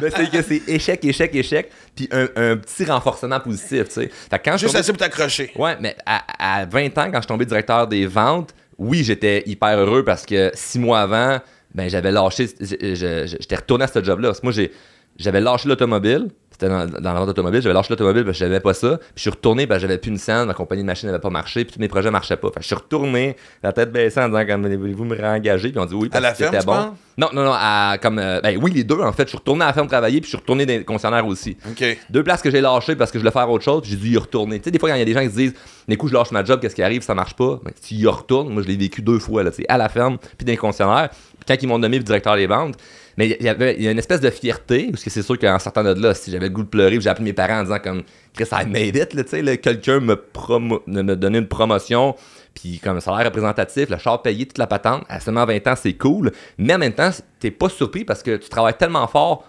pour ça que c'est normal que tu y arrives. Fait que tu sais, quand tu fais ton Ironman ou un marathon, t'es crissement fier, mais tu sors de là, t'es-tu surpris de l'avoir terminé? Non, tu t'entraînes pour ça. Fait que t'es fier de l'avoir accompli, mais t'es pas surpris de l'avoir terminé. Tu t'entraînes pour ça. Fait qu'il y avait cette espèce de... C'est un merveilleux... C'est un excellent exemple. Tous les exemples de la vie. Tous les exemples de la vie devraient baser sur des marathons. Mais, joke à part, parce que j'ai accroché sur le fait de faire échec, puis ça débloque. À un moment donné, puis ça c'est normal, puis tout le monde qui nous écoute l'ont vécu, mais toi, ça a été quoi ce moment-là? Genre, qu'est-ce que tu dans le champ, là? Sans faire de référence à job de ferme, mais tu sais, genre, chaque côté de la piste, je suis en train de me calisser les 2 doigts dans les yeux profondément, là. Non, parce qu'en fait, je savais que c'était chaque erreur, en fait, est là pour une raison. Pour une raison, là. Puis c'est pas genre, rien arrive pour rien. J'étais pas là-dedans. C'était plus comme, si ça l'arrive, pour me réajuster, là. C'est comme, ça va pas bien là, je me réajuste. Fait que j'ai pas eu cette espèce de douter que quelque chose fonctionne. Oui, mais est-ce que je suis dans le champ par rapport à ma grande vision de ma vie de voici les grands rêves que j'ai? Jamais. C'est comme il y a des gens qui l'ont accompli, pourquoi moi ça marcherait pas? C'est juste le trajet que je dois prendre pour m'y rendre. Ouais. Mon trajet n'est pas obligé d'être pareil que le leur. Par contre, leur trajet est bourré d'échecs, donc le mien inévitablement va être bourré d'échecs. Puis les échecs, je les vis comment? En prenant action. Mais je réussis comment? En prenant action aussi. Fait que Chris, les deux sont ensemble. Fait que c'est comme flip de coin. Il peut avoir une erreur comme il peut avoir un succès. Qu'est-ce que tu fais dans les deux cas? Si tu as un succès, tu te pètes la tête et tu dis, moi, je suis le meilleur. Non, c'est pas la bonne attitude à avoir. Puis si tu l'as pas, c'est quoi, tu te décourages? Je suis pas battu d'en avoir. Fait que moi, j'étais humble dans les deux cas. Je réussissais quelque chose, cool, je suis fier de moi, mais j'ai pas encore tout compris dans la vie. Je réussis pas quelque chose, ça me représente pas non plus. Je ne suis pas mon échec comme je ne suis pas mon succès. Quand quelqu'un me croise dans la rue, puis il fait... Ah, man, attends, j'aime ça. Quand quelqu'un me croise dans la rue, puis il fait Chris, Charles, c'est drôle inspirant, j'ai une photo, puis il capote sur moi. Lui, il me voit là comme un surhumain, ce que je ne suis pas. Puis quand je reçois un commentaire sur les médias sociaux de quelqu'un qui me dit tu devrais mourir d'être un déchet, je ne suis pas cet humain-là non plus. C'est quand même assez trash ça, pour quelqu'un qui donne. Je reçois ça. Tu sais, mange de la marde ou, tu sais, je crois pas ce que tu dis, mais meurs. Ben, il y en a pas beaucoup, mais J'espère qu'il y en a pas beaucoup. Je l'ai déjà reçu. Fait que, Pour vrai? Ben oui, mais. Fait que les deux, ce n'est pas moi. Moi, je suis direct dans les malheureux deux. dans la vie pour écrire « Meurs mon déchet ». Ouais. Toi, tu Moi, veux ces aider des gens-là... gens. Non, mais c'est parce que, en fait, moi, ces gens-là, je pense pas qu'il y a des gens qui sont pas irrécupérables. Puis ça prend beaucoup, tu sais... Moi, de temps en temps, je suis le conseil de Mike Ward où des fois, je leur réponds, puis j'efface la réponse, puis j'ai bloque, tu sais, mais je fais juste la sortir de ma tête. Parce que je leur donne pas l'attention parce que je sais que c'est juste ça qu'ils veulent, tu sais. Ouais. Mais, et des fois, par curiosité, je vais regarder tu sais, leur page Le Facebook profil, ou tout ça, puis je fais comme... Puis je fais pas de jugement sur ta maison ou tout ça, juste ta face, et c'est écrit « Ah, OK, toi ici, c'est une piscine de marde dans laquelle tu Mais t'es pas patauges. heureux, là. Hey, prendre du temps pour haïr quelqu'un là, gratuitement, là, t'es pas heureux. À la limite, faut être empathique envers ces gens-là pour faire comme je voudrais pas être dans cette position à lui. Ben là. exactement, puis il a envie aussi, tu sais, c'est vraiment... Ah, tout à fait. Ben oui, je représente quelque chose que t'aimerais Ouais. peut-être être, mais que tu comprends pas pourquoi moi je suis là, t'aimes pas la façon que je divulgue mon message, fait que c'est tout de suite de la haine que tu envoies. Puis je le comprends ce concept-là, sauf que pour revenir à ce qu'on disait, que je ne suis ni le gars que le monde trouve si extraordinaire, ni la personne que certaines personnes pensent que je suis un déchet. Je suis entre les deux, tu sais. Donc, ça te donne une espèce d'humilité. Puis moi, j'essaie de me mettre humble avec fierté. Fait que je veux pas juste être humble puis tu me félicites, faire non, c'est pas si hot que je Non, fais la ce que fausse je fais. modestie, là. La fausse modestie. Non, je vais le prendre le compliment. Mais en même temps, il y a d'autres embûches qui s'en viennent. Puis mon parcours, ben, je veux pas juste qu'il soit facile, parce que ça veut dire que je resterai dans ma zone de confort. Fait que c'est sûr que je vais vivre d'autres embûches inévitablement prochainement. Tu sais, moi, ça a vraiment pris plusieurs claques sur la gueule avant que j'allume, tu sais. Puis pour certains, tu sais, moi, parce qu'on parlait justement de ceux qui préfèrent patauger dans la marde, puis moi, j'ai déjà dit, parce que souvent dans ma vie, j'ai atteigné une zone de bonheur, puis là, je l'échappais parce que je faisais comme... Je connais pas les règlements du terrain de jeu du bonheur. Je sais pas comment jouer avec parce qu'on m'a pas expliqué. Tu sais, je l'ai... Fait que je préférais glisser puis revenir. Tu sais, il y a comme du confort dans l'inconfort. Ouais. Puis il peut y avoir de l'auto-sabotage là-dedans, de si je suis pas clair. tant Fait que, tu sais, au ben moins, là-dedans, dans ma fait que- piscine de marde, j'étais comme. OK, je suis inconfortable, mais je connais le règlement, fait que j'ai mon confort. Ouais. Tu sais. Puis éventuellement, à un moment donné, c'est parce que tu crisses le mal intérieur, fait que, OK, je suis plus capable de vivre ça, tu vas aller ailleurs. Et là, de ce côté-là, des fois, je regarde des gens autour de moi qui pataugent dans leur piscine de marde, puis ça me met en tabarnak. Puis je me rends compte que je deviens un peu moralisateur ou au contraire, pas indifférent, genre, ben assume ou ferme ta gueule. Puis des fois, j'ai l'impression que c'est à moi que je parle. Parce que c'est un peu un miroir pour toi, parce Ben que tu sais oui. le feeling, tu l'as vécu, fait que t'as le goût de shaker le monde en disant comme Chris. Ben c'est fais frustrant pas quelqu'un ça, qui veut pas s'améliorer dans la vie. Ah, mais ça, c'est Et la en base. même temps, tu l'as ça. déjà été. Tu comprends de cette dualité-là? tu sais? Moi, puis autant que, tu sais, aujourd'hui, c'est ça mon entreprise, je ne suis plus là. Quand je dis ça, puis on fait un extrait de ça, le monde déteste ça. Fait que je vais le dire, puis on fera un extrait. Je n'ai aucune. C'est souligné, extrait. Je rénettoie après. Ouais. Je n'ai aucune motivation à aider des gens qui veulent pas s'aider eux-mêmes. Comme ça ne fonctionne pas d'aider quelqu'un qui veut pas s'aider lui-même. Tu prends pas en pitié, tu dis pas non. Tu Je poses la vois question. de tu sais. l'empathie. Empathie. Pas de la pitié. De l'empathie que ben, t'es pas rendu dans ton cheminement, mais moi, pourquoi? Hey, je vais prendre de mon temps, mon énergie, de tout mon savoir pour te dire, ah, je vais vraiment t'aider quand toi, tu veux même pas. Comme tu coules dans l'eau, puis moi, faut que je vais me noyer avec toi. T'es-tu fou? Je vais pas me noyer avec toi. Mais quelqu'un qui va pas bien, là, qui est dans une détresse psychologique, peu importe, qui dit, Chris, je veux me faire aider, c'est moi tout faire. Mais quelqu'un qui veut pas s'aider, oublie ça, là, ça ne fonctionne pas, on peut rien. Puis tu sais, je dis pas ça Ça en vient tant de soi. Non, puis mais je je dis pas ça en tant que Charles le coach, là, je dis ça en tant que Charles l'humain, que ça soit quelqu'un de ma famille ou un inconnu. Je peux pas aider quelqu'un qui veut pas s'aider. Puis souvent, ben, les gens, c'est qu'ils vont, il y a certaines personnes plutôt qui vont tomber dans une espèce de victimisation, puis qui c'est là qu'ils ont l'attention. C'est le passe-temps national présentement. tu sais. Ben, c'est parce que c'est là que ça c'est m'a l'attention. dépassé le hockey. tu sais. Mais vu qu'on pointe du doigt les gens qui réussissent, qu'on pointe du doigt les gens qui ont du succès, comme s'ils avaient enlevé quelque chose à quelqu'un d'autre pour se rendre où ce qu'ils sont, ben, puis qu'il y a des gens qui sont capables d'avoir un certain succès pour avoir cette attention-là, mettons qu'on va avoir quand on réussit quelque chose, mais c'est beaucoup plus facile de se victimiser parce que dans la vie de tous les jours, mettons qu'un de tes chums, il te dit « Hey, ça va super bien, cool, tu passes à un autre sujet. » S'il dit « Ouais, ça va so-so, oh, on va en parler. » Fait que vu qu'on a cette espèce d'attention-là quand on va pas bien, bien les gens qui vont faire exprès de se mettre dans cette posture-là de Ouais, mais c'est pas facile, ça va pas bien parce que c'est là qu'ils ont de l'attention. Puis les gens carburent à quoi? De l'attention. C'est quoi le sujet numéro 1 de quelqu'un? Lui-même, il veut parler de lui. Ben, c'est là parce qu'on justement, on a reçu Chantal Lacroix, puis on avait le même sujet. Tu sais, quand tu regardes la télévision, t'as pas de série dramatique. En fait, t'as pas de série qui s'appelle Bonheur, où est-ce que t'as juste. Non. Tu sais, le malheur attire le malheur, puis une fascination avec ça, puis. Comme tu viens de dire, on écoute plus souvent. Puis je pense que des fois, c'est même par curiosité. Je sais pas si on est mal fait à ce point-là aussi. Ou... Parce que aussi, en même temps, moi, je me suis rendu compte que quand les choses... Puis c'est arrivé tard, là, mi-quarantaine. Là. Moi, à partir de 45 ans, c'était un élément déclencheur où là, finalement, tout ce que j'espérais atteindre comme but était là. Tu sais, la série avec ma fille, tu sais, retourner à la radio, les tournées... Tout est comme, ah, OK. Et je me souviens quand les gens me racontaient qu'il y avait eu tel projet télé ou qu'il avait vendu tant de billets, chose qui me rendait hyper jaloux avant. C'était le fun pour la première fois d'être sincèrement content pour eux après avoir fait semblant aussi longtemps parce qu'on faisait des vrais astuces d'affaires. Tu sais, moindrement, si quelqu'un t'annonce quelque chose de très hot et t'as pas eu ce genre de nouvelles-là dans ta vie, hey, je suis content pour toi. Tu sais, j'aimerais ça qu'il y ait une machine pour calculer la sincérité de tout ça. C'est aussi pourquoi j'imagine qu'on change de sujet. Ben oui, puis le jugement, mettons, familial, le jugement des gens autour de nous, c'est qu'en fait, ça les rend inconfortables, ta réussite ou ton succès. Parce que si, mettons, juste simple, tu dis, ah ben moi, je m'entraîne 4 fois semaine, pourquoi tu t'entraînes? Si tu dis, ben c'est parce que je veux faire un marathon, la personne te dit, moi, je ferai jamais de marathon, je n'ai pas cette ambition-là. Elle se sentira pas inconfortable parce que c'est comme, OK, Max, il a une ambition qui est vraiment différente de la mienne. Mais si tu dis, je m'entraîne, OK, pourquoi? Parce que je perds du poids, puis la personne a du poids à perdre, mais elle veut pas s'entraîner à s'en confronter en estime. Ouais. Fait que parfois, moi, je l'ai vécu ça, des fois, quand je fais de la consultation en entreprise, que le boss, il achète de la pizza pour tout le monde sur l'heure du midi, puis qu'il dit, ben Charles, tu veux une pointe? Non, moi j'ai mon lunch, c'est gratuit. Quand c'est ça gratuit, moi je vais manger santé. Si je disais je vais manger santé devant tout le monde, les gens vont dire pourquoi tu veux manger santé? Si ma raison c'est parce que je veux faire un Ironman ou c'est parce que je m'entraîne pour quelque chose de vraiment high achiever, mécanicien ou le comptable, moi je veux pas faire de marathon, je veux pas faire telle affaire. Va la prendre ta pointe de pizza. Va la prendre. Mais si je disais c'est parce que pour moi la santé c'est important puis je vais vivre avec une belle vitalité, là, ça les confronte là, parce que tout le monde devrait être en bonne santé. Fait que là, les autres sont comme, oh, mais il faut qu'ils se justifient, là, oh, mais une pointe, t'as jamais tué personne, puis fait que là, c'est là qu'ils se sentent. Fait qu'au lieu de faire, qu'est-ce que c'est inspirant, puis c'est vrai que moi aussi, je devrais slacker à la poutine, puis peut-être me mettre plus à l'entraînement, puis à des bonnes protéines, au lieu d'être dans cette posture-là, c'est plutôt, non, toi, reviens avec nous autres. Hey, je pense que moi, justement, quand j'ai repris le contrôle de ma vie, là, puis les premiers parties où j'allais, puis, hey, tu veux-tu une bière, tu veux-tu une shot, whatever, tu veux-tu. Non, c'est correct, j'ai arrêté. Pourquoi? Mais non, mais juste. T'sais, des fois, mettons, ça fait peut-être 3 mois, 6 mois. Surtout les débuts, c'est là où t'es le plus fragile. Ben, t'as plus de problème, t'as arrêté pendant 6 mois. Juste un soir. Et une des phrases les plus drôles que j'ai déjà entendues, c'est tu veux-tu une bière? Je fais non, man, j'ai arrêté, je prends plus d'alcool. Ben, j'ai une légère. Chris.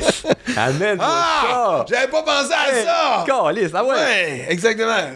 Comme je disais dans mon avant-dernier show, c'est aller chez le pocheur, je disais, t'as-tu de la coke légère? C'est ça. Un peu plus non, mais c'est moyen, vraiment une petite clé. Mais c'est parce que tu viens de les confronter, eux autres. T'sais. Moi, il y avait 2 réactions. Soit le monde me disait bravo.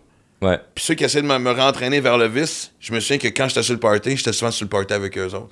Fait que là, je venais les confronter à quelque chose. Parce qu'il y a une espèce de dopamine incroyable quand t'arrives avec un chum qui te dit hey, t'aimes un drink? Yes! Puis là, c'est comme cheers! Puis là, vous prenez une gorgée ensemble, il y a une espèce de dopamine qui se crée. Moi, une affaire que je me suis déjà fait dire, c'est quelqu'un de la famille qui m'avait dit pourquoi tu. Parce que je suis dans un défi d'alcool, j'arrive à 1 an, que j'ai pas bu une goutte d'alcool. Puis quelqu'un qui me dit pourquoi tu fais ça? Je dis ben c'est un défi personnel.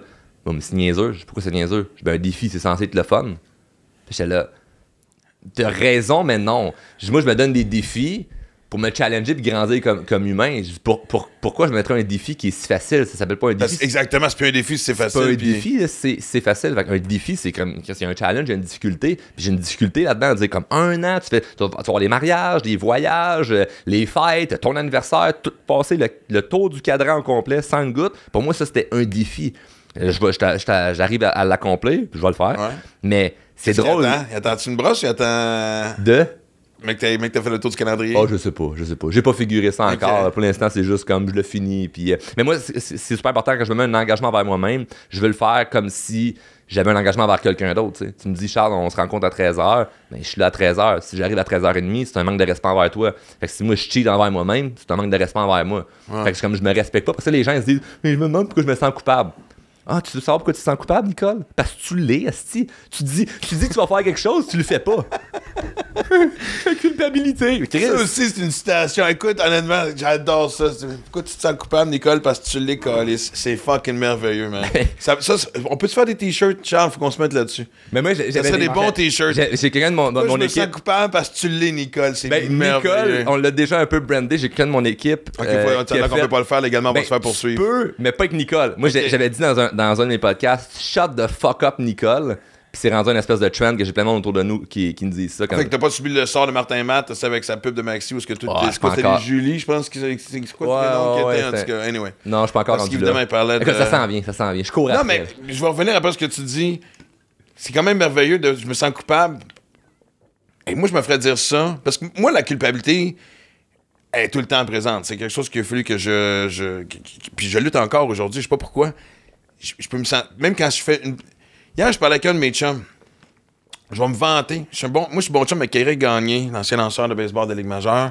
On se parle plus souvent ces temps-ci parce que là, présentement, aujourd'hui, on est le 17 octobre. On sait pas quand est-ce qu'on va être diffusé. C'est les playoffs de baseball. Ouais. Puis on jase, puis on parle des équipes qui restent. Puis les Dodgers viennent de perdre plein d'affaires. Puis on a un projet ensemble. Puis on parle d'Arizona. Puis ils vont faire un tour à la maison bientôt. Tout ça. Puis là, un moment donné, je fais ouais. Puis, fuck, Eric, faut que j'y aille. J'avais une autre affaire. On s'en parle bientôt. Parfait. Là, je raccroche, je fais. Je me suis senti mal d'avoir coupé une conversation avec Eric Gagné comme.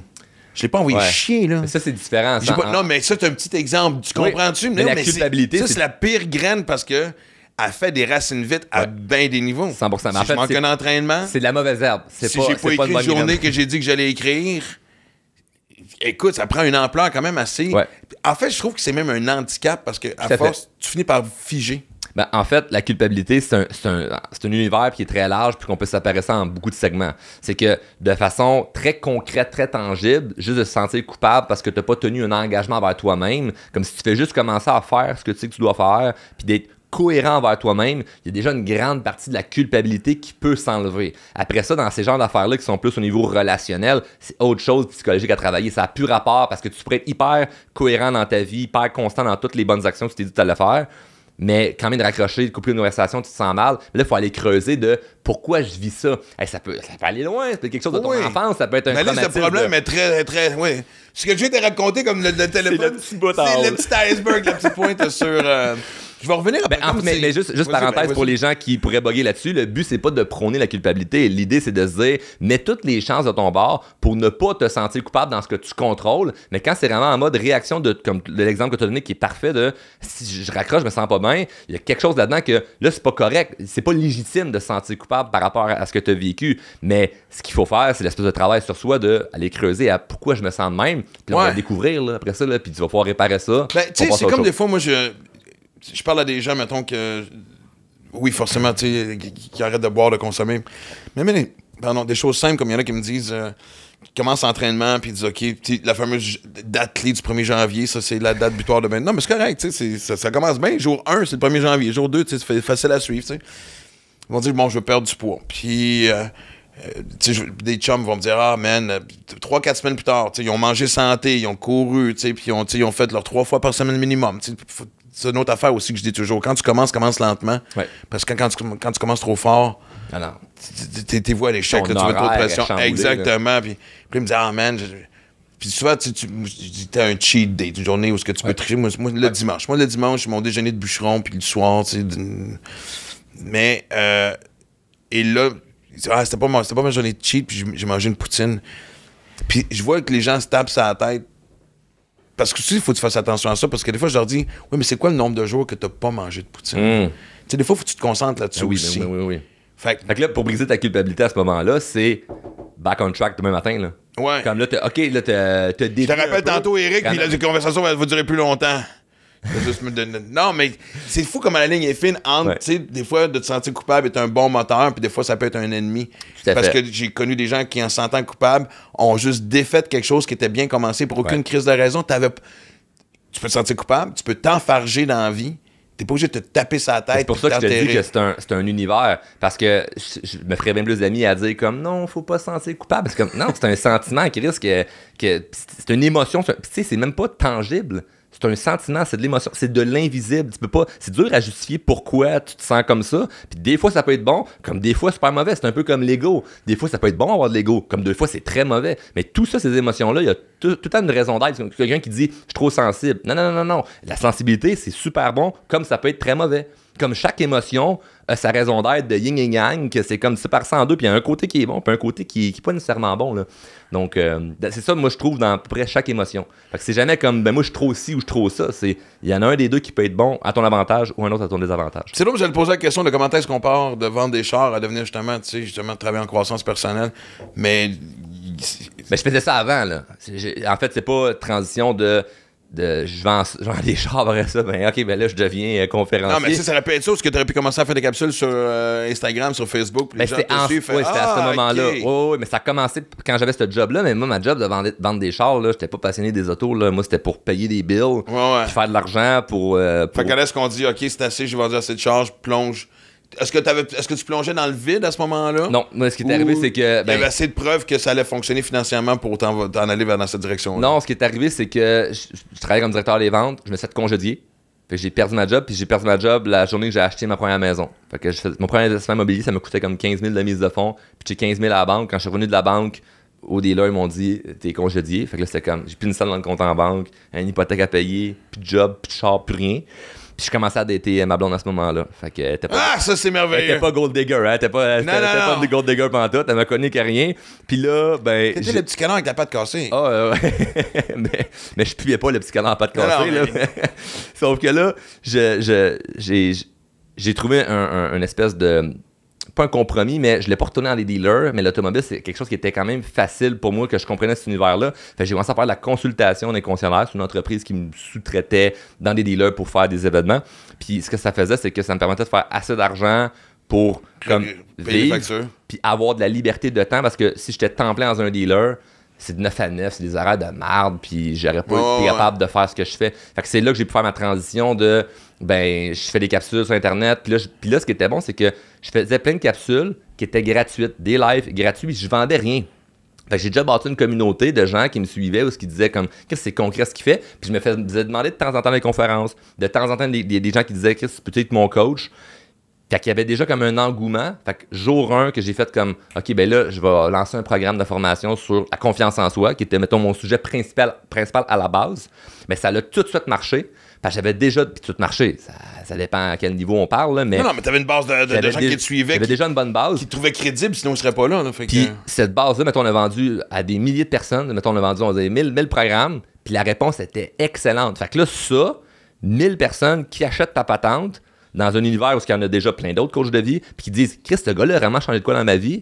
Mais là, c'est devenu un effet boule de neige de cohérence de mais ce gars-là, c'est pas une question de si c'est bon ou c'est pas bon ce qu'il fait. C'est une question de est-ce que t'aimes son message, t'aimes-tu qu'est-ce qu'il dégage? Parce que moi, j'ai fait son cours, puis ça m'a aidé. Puis là, après ça l'a grossi où ce que là, j'ai engagé des coachs. Fait que là, on a une équipe, on est rendu pas loin d'une vingtaine d'employés dans cette patente-là. Là. Puis, tu sais, j'ai l'impression que, un peu comme en humour, on dit qu'on se compare pas, mais pas qu'on se compare, mais on check. Tu sais, comme, maintenant, c'est un bon exemple, parce que, tu sais, être humoriste, c'est quasiment un métier dangereux. T'es à un gag ou à un mot près d'être cancellé, puis je me dis, tu sais, puis moi, comme j'aime dénoncer des affaires, tu fais, OK, dans quoi? Fait que forcément, je regarde un peu ce qui se passe. Tu fais ça même affaire? Au point de vue des autres. Qu'est-ce que je dois faire? La tactique, tu sais, d'un David Bernard, ou de, tu comprends ce que je veux dire, ou de quelqu'un d'autre. Plus ou moins. Là, je peux m'inspirer, j'écoute pas tant les autres dans mon domaine, parce que je veux vraiment... Je voulais pas non plus, à un moment donné, comme regarder trop ce que les autres font, puis d'être influencé de ben lui son discours fonctionne donc je vais adapter ça. Je voulais vraiment, en fait je voulais faire l'effet contraire, puis tu sais je suis pas gêné de le dire, j'ai beaucoup d'ambition là, fait que moi c'est plus le contraire. Je me dis les autres vont me regarder puis vont dire Chris, je veux faire comme lui, je veux faire comme son modèle, je veux lui ressembler. Fait que, mais c'est normal de faire des recherches de marché aussi pour justement. Ouais, mais ça c'est un point de vue marketing des fois... ou stratégie là. Ça c'est la stratégie de observer le marché s'en va vers où, quel terme je peux utiliser qui est comme trend en ce moment qui pourrait être bon, mais de regarder mes compétiteurs, pas nécessairement. Pas nécessairement. Je vais rester dans la même comparaison. Parce que, nous autres, on s'est. Je pense que ça fait 33 ans que je fais le métier. Je pense que ça fait 25 ans qu'on me demande s'il y a déjà trop d'humoristes. Puis à l'époque, je me suis mis à la première tournée, on était 19 en tournée. Puis là, maintenant, ma dernière tournée était 53. Et la réponse semble être non parce que, je veux dire, l'humour va encore bien. Puis il y a une petite sélection naturelle qui s'est faite dans les dernières années avec la pandémie. Mais c'est bon, la compétition, parce que ça permet de faut que tu peaufines ton art. Fait que moi, étant donné qu'il y a énormément, on va dire, de coachs... Ouais, mais il y en a... moi, je trouve ça plate de dire « il y en a-tu trop ?» Parce que Chris, j'ai ça qu'on me pose ça, parce que tant qu'il y a de la demande, il y a de la place. Exact. Mais moi, ce que ça me permet de faire, c'est d'embaucher, mettons, nous autres, à l'interne, nos coachs qu'on a, c'est des machines de guerre, là. Puis à date, c'est des femmes, les coachs que nous avons, puis sont tellement bonnes, puis ils ont leur spécification, ils ont leur expertise, c'est leur sujet, puis ils changent des vies concrètement. Puis moi, je trouve ça cool, parce que je me dis... Si quand le monde y rentre dans la boîte drôlement inspirant puis qu'on change sincèrement leur vie, que ce soit moi ou nos coachs, si après ça fait une personne que oui, sa vie a changé, fait que d'un point de vue bienveillant, on a accompli notre mission, mais d'un point de vue marketing, cette personne-là parle après ça. Puis, parce que tu sais, moi j'ai déjà entendu dire que tu sais ce qu'on reprochait justement aux coachs de vie présentement, puis le danger de c'est. Tu sais, moi je veux dire, quand je fais une conférence, je parle de mon expérience parce que. Puis même des fois, on m'écrit tu pourrais-tu parler à mon fils? Mon fils a un problème de consommation. Je fais non, je suis pas un expert. Moi, non. Moi, je suis expert en gérer Maxime Martin. Parce que je te dis j'ai du monde dans mon équipe. Parce que des sujets que moi, je peux pas traiter. Mais c'est pas juste ça, c'est qu'aussi. Parce que des fois, on se dit, dans les coachs de vie, il n'y a pas le suivi des fois nécessaire. J'ai eu un débat avec ça, quelqu'un récemment qui disait coach de vie va justement t'enligner vers quelque chose. Mais si ça marche pas comme tu veux puis qu'il y a une espèce de drop psychologique par rapport à un échec suite à ça, il n'y a pas ce suivi-là. Mais moi, dans ma tête, je me dis, ben, dans ce temps-là, le coach de vie, sa spécialité, c'est t'offrir des options. Ben oui, mais si ça va mal, ben là, t'as un psy ou un médecin personnel ou t'as quelque chose pour ça. Mais tu répondrais quoi à ça, toi? Ben, c'est complètement faux parce que ça dépend de ta structure et comment tu fonctionnes. C'est pas une question de il va t'aider là-dedans aussi ou ça. Ça dépend de comment tu fonctionnes. Nous autres, nos coachs qu'on a présentement, ils ont les compétences là, académiques là, de psychologue, puis thérapeute, puis tout ça. Ils ont juste décidé de pas vouloir faire ça pour différentes raisons qu'on n'aura pas le temps d'élaborer là aujourd'hui. Puis ils décident d'avoir le titre de coach. Mais il pourrait être psychologue ou être thérapeute. Fait que ça n'a aucun rapport, c'est dans ta structure de comment tu fonctionnes. Fait qu'un coach qui dirait, ben moi, la façon que je fonctionne, c'est à l'heure où ce que tu me payes comme un psychologue que tu rencontres une fois semaine, mais c'est différent. Donc, un suivi. Avec un suivi, mais c'est différent qu'une personne que c'est juste des capsules que tu écoutes en ligne puis tu n'as aucun suivi. Fait que ce que la personne a dit, c'est ce qu'elle a vu genre sur le web, mais c'est complètement faux. Ça dépend comment ta structure est faite parce que c'est une entreprise. Puis il faut pas oublier là, moi je suis pas un coach de vie. Moi j'ai une entreprise de coaching. On accompagne les gens. Fait que moi je suis pas là à dire hey, prenez nos services là. Chris, il y a du monde dans la machine puis ça roule puis fait que c'est si j'avais fait des études en psycho, j'aurais pu me partir un bureau de thérapie ou psychologue, j'aurais pu partir ça. Mais comme j'ai pas ça, mais j'engage des gens qui ont ces compétences-là. Puis c'est pas rare d'avoir des psychologues qui viennent cogner chez nous en disant comme « Hey, je suis écœuré de faire partie de ça, puis j'ai envie d'aider les gens comme je le fais là, mais sans l'ordre professionnel, puis faire ça pour une compagnie privée. » Puis ils viennent le faire avec nous autres, fait que ça, on l'a. Puis plus loin que ça, généralement, ils veulent pas qu'on dise soit leur nom ou peu importe, mais si on a plein de clients là, qui sont référés par leur médecin. C'est fou, là. C'est comme pas. Ah ouais? Ah ouais, c'est un référé par le médecin de. Ben, va écouter ce gars-là. Je te dis pas que ça va changer toute ta vie selon ce que tu as besoin, mais à un moment donné, c'est comme là, tu me dis que tu es en dépression, que tu penses, je te diagnostique que tu es en dépression, tu as déjà un suivi avec un psychologue, ça a pas l'air d'aider. Va donc écouter ce gars-là, voir. Moi, mon enfant l'écoute, ma conjointe l'écoute, mon ami l'écoute, ça l'a aidé. Mon voisin fait sa formation, ça l'a vraiment transformé dans sa business ou peu importe. Va l'écouter. On a plein de médecins qui réfèrent drôlement inspirant. Juste au début, ils écoutent le podcast. Puis s'ils accrochent, tant mieux. S'ils accrochent pas plus grave que ça. Fait que il y a un univers là-dedans. Là. Écoute, on se parlait quelques fois au téléphone, on est allé luncher ensemble, on se parle aujourd'hui. Puis ce que j'adore en t'écoutant, c'est que. Puis c'est ça, des fois, qu'on a de la misère au Québec, surtout en particulier, je trouve. C'est que souvent, confiance rime avec arrogance. Ouais. Puis, non, mais je te fais un compliment. parce que j'ai vu du monde traverser. Je l'ai fait traverser de confiance en arrogance, puis de surfer avec, qu'on le trouve. Mais je trouve que tu valses très bien sur cette ligne-là. Mais c'est parce que j'ai pas accompli tous mes rêves. C'est que moi, si je regarde, mettons, les gens, ce qu'ils me voient ou ce que je suis en ce moment, ils vont dire qu'est-ce que c'est hot au Québec, puis dans la francophonie, d'avoir bâti ce que j'ai bâti là. Mais moi, c'est que je me compare. Tu sais, on a parlé de la comparaison tantôt. Oui, je me compare. Mais avec beaucoup plus grand que moi. Fait que moi, en ce moment, quand je me regarde, c'est pas que je me dévalorise, mais je me dis, Charles, t'as de la job à tabarnak encore à faire, là. Hey, j'en ai des affaires à accomplir, là. Fait que je peux pas me voir comme étant, wow, superstar, j'ai fait ça. C'est comme cool, je suis fier, mais que ce marathon n'est pas fini, là. Tu sais, moi, j'ai juste couru les 2 premiers kilomètres, là. Hey boy! Je suis loin d'avoir fini. C'est quoi le but ultime? Le but ultime, moi, c'est de devenir l'une des... Je dis l'une, je vais essayer d'être humble. C'est de devenir la plus grosse entreprise de développement personnel en francophonie. C'est que tu parles de développement personnel en francophonie, c'est drôlement inspirant. C'est pas juste moi, c'est tous nos coachs, puis toute la structure qu'on a à l'interne, tous les gens qu'on aide. Mais tu vois, c'est ce que j'aime quand je te dis. Déjà des parts de marché en Europe, on ouvre des parts de marché un petit peu partout. Donc, parce que j'ai une façon de faire que j'aime beaucoup dans le développement personnel. Il existe plein d'autres personnes qui sont super bons, plein de conférenciers, plein de motivateurs. Mais moi, la structure que j'ai, puis le niveau que je veux l'amener, c'est pas tout le monde qui veut avoir de quoi d'être très, très gros. Moi, je vais amener ça très, très gros. C'est ça mon ambition. Puis ce qui est le fun, c'est qu'on va chercher des gens qui ont des grands talents dans leur domaine, que ce soit des coachs ou des gens dans le département des ventes ou peu importe. On a comme 3 départements chez Drôlement Inspirant. Puis on va chercher des gens qui sont hyper bons, déjà soit à leur compte ou pour une autre entreprise, puis ils viennent cogner chez nous en disant comme « Qu'est-ce que votre mission, c'est hot, là, on entend parler de vous, ça grossit, on veut joindre à votre mission. » Mais ça, c'est sûr, le succès attire des gens ambitieux. Mais je pourrais freiner ça, tu comprends? Je pourrais dire comme non, là, à 20 employés, on est assez, c'est correct, puis garde, on arrête ça de ma vie, j'ai rempli mon chèque d'1 million. C'est exact. Si je pourrais arrêter à ça, mais non, moi je veux vraiment grossir ça, puis de pouvoir évidemment changer le plus de vie possible. Donc moi je nourris cette espèce, je sépare ça en deux, où j'ai l'ambition entrepreneuriale qui me nourrit vraiment, puis j'ai l'ambition de changer des vies de façon concrète qui me nourrit vraiment. Les deux se marient. Les deux se marient bien. Mais oui, mais il y en a qui vont mélanger les deux, parce qu'il y en a qui vont vouloir juste le côté entrepreneurial, c'est-à-dire faire de l'argent à tout prix. Ce qui arrive, c'est que tu négliges ta clientèle. C'est pas bon.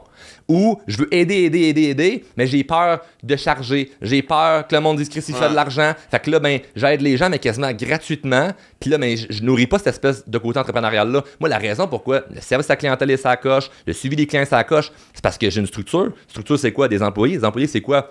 Des payes, faut t'es payes, ce monde-là. Pourquoi le monde, ils ont des réponses comme ça? On a un système, ils peuvent texter avec leur numéro de téléphone, ils ont des réponses super rapidement. C'est qu'il y a du monde en arrière. Au moment où on se parle, là, il y a moins de 15 employés qui travaillent. En même temps, quand tu as commencé humblement, tu n'étais pas gêné de charger non plus parce que. Puis c'est un débat que j'ai eu avec plein d'invités, c'est vraiment. Puis, tu sais, même des fois, il y a un dilemme. Des fois, moi, je négocie mes propres affaires depuis une couple d'années. Puis. Je sais combien que, tu sais, si on m'engage pour un show corporatif, party de Noël, n'importe quoi, name it, tu sais, je sais c'est quoi mon prix. Je l'ai entendu dit par d'autres bookers. Fait que si tu me dis, on te veut, c'est combien? Mais si boire, j'ai de la misère à répéter le même prix que quelqu'un qui me représentait, qui prenait 15%, avait aucune difficulté. Et je fais, c'est pas toi. Sérieux? Ouais, mais ça, c'est pas toi. Tu sais, là, moi, en ce moment, la beauté, c'est que c'est pas moi qui vends mes affaires. Moi, je vends pas mon temps, je vends pas mes conférences, je vends pas mes formations. J'ai une équipe qui vend ça. Mais au départ, oui, quand c'était moi, je comprends le feeling de... Mais encore une fois, ça part de tout ton bagage. Moi, le fait, je reviens aux machines distributrices, je reviens à vendre des chars. Combien de fois je m'étais fait dire non pour un prix, là? Puis généralement, c'est rare qu'un client, peu importe ce que tu vends, va faire « Comment ça, c'est pas cher? » C'est rare, t'entends ça, là. Souvent, c'est comme...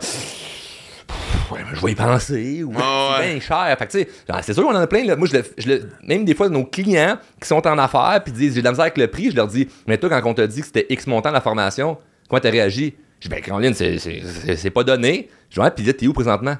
T'as acheté quand même.